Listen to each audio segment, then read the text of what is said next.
안녕하십니까. 오늘은 그 상가 건물이죠. 상가 그 분양을 받아가지고 계신 분들, 그런 분들에 대해서 이야기를 좀 해볼까 합니다. 사실 많은 분들이 연락을 주거든요. 이제 부동산 관련해서 또 그런 쪽에 대한 것도 설명도 했고, 그러다 보니까 그런 분들이 조금 지금 상황이 좀 이렇다.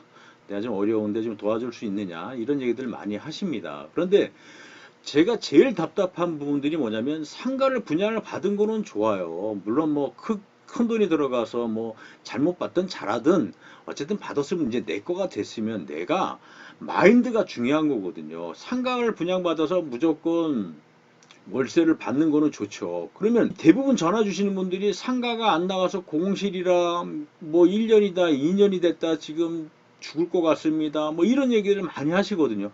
아니 내가 지금 1년 2년 동안 거기에 대한 관리비라든지 여러 가지 비용들 지출하면서 대출이자까지 내가면서 그걸 관리를 못하고 그냥 무조건 부동산 업자한테만 빨리 내주세요 빨리 내주세요 세입자 좀 들어오게 해주세요 이런 얘기만 하고 있으면 이건 도대체 뭐 하자는 건지 저는 도대체 답이 안 내려져요.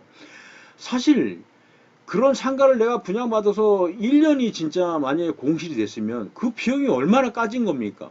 하다못해 10만원, 20만원 받는 진짜 권리금도 없이 아무것도 없이 그냥 보증금도 없이 그런 사람들한테 깔쇠만 깔아도 그냥 50만원씩 받으면 내가 기본적인 거 다 처리할 수 있는 거를 받을 수 있는 금액이 되는데 그런 것도 안 하시고 그리고 내가 진짜 공실이 돼갖고 지금 너무 죽을 것 같은 상황인데도 가만히 있는 거 보면 참 한심합니다.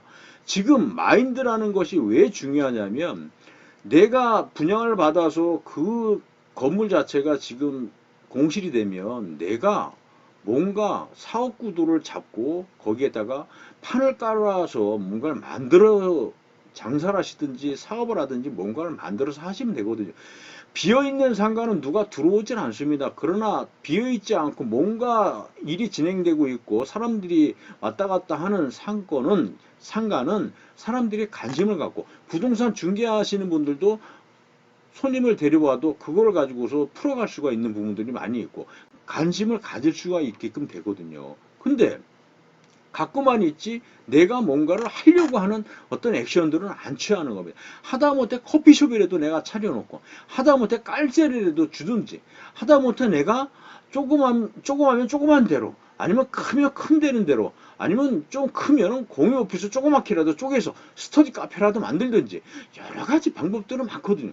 그런 걸 통해서 만들어 놓으면 수입도 되고 나름대로 내가 몰랐던 내가 이런 기질도 있네 내가 사업 마인드 기질도 있네 그러면서 또 그런 분야로 해서 또 확장이 될 수 있는 머리가 트여지면서 돈을 벌 수 있는 방법들도 많거든요. 그런데 그냥 그것만 꽉 틀어지고 그냥 중개업자한테만 가서 이것만 해결해 주세요 그런 법비도 더 드리겠습니다 이런 생각을 가지고 살면 안 된다. 지금 비어있는 상가를 갖고 있는 분들은 거기에서 뭔가를 하려고 구상을 한번 해보세요. 그러면 방법이 보입니다. 그냥 부동산에만 내놓을 생각을 하시게 되면 답이 안 내려집니다. 내가 뭔가를 하면서 잘 되면 또 딴 사람이 그걸 들어오려고 할 때 권리금도 받을 수가 있거든요.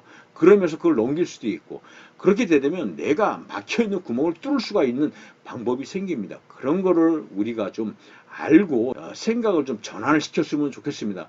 저한테 많이 전화 오시는 분들이 정말 어려워져서 그런 해결 부분에 대한 거를 이야기를 많이 하시거든요. 그러다 보니까 부동산은 갖고 있는데 점점 밑빠진 독에 물 붓는다고 실질적으로 돈이 없어요. 그러다 보니까 지금 진짜 막 힘들어 하시는 분들 너무 많거든요. 이자 감당 못해 또 거기에 대한 관리비 감당 못해 뭐 여러 가지 뭐 그래서 경매 넘어가시는 분들도 많습니다. 그런데 이런 상황이 지속되면 지속될수록 어렵잖아요. 나는 부동산을 갖고 있는 부자지만 나름대로 또 일을 해서 돈을 버시는 분들이 많습니다. 그걸 충당하게 커버하기 위해서. 돈이 벌리고 돈이 들어오는 구조가 안 되고 수입이 없으면 그거를 지탱할 수 있는 힘이 없어집니다. 부동산이라는 것도 돈이 있을 때 지킬 수 있고 돈이 들어올 때 그거를 가질 수 있는 거지 아무것도 들어오는 게 없고 나가는 돈만 있고 빠져나가는 것만 있다라고 하면 그건 부동산 부자가 될 수가 없는 방법입니다. 그래서 지금 힘들게 새로운 일을 찾고 새로운 직업을 찾아서 일하시면서 그거 땜빵 처리하시는 분들 많습니다. 물론 물류 쪽으로 해서 또 일하시는 분들도 많이 있어요. 그것을 커버하기 위해서.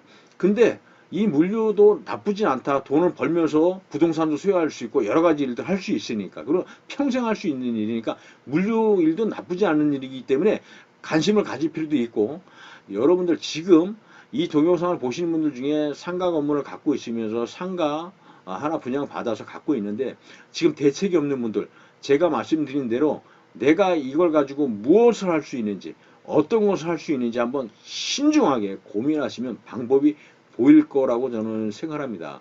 고민은 지금 하는 고민이 죽는 고민입니다. 방법을 찾는 고민을 전환하시길 바라겠습니다. 오늘은 여기서 설명을 좀 마쳐보도록 하겠습니다. 감사합니다.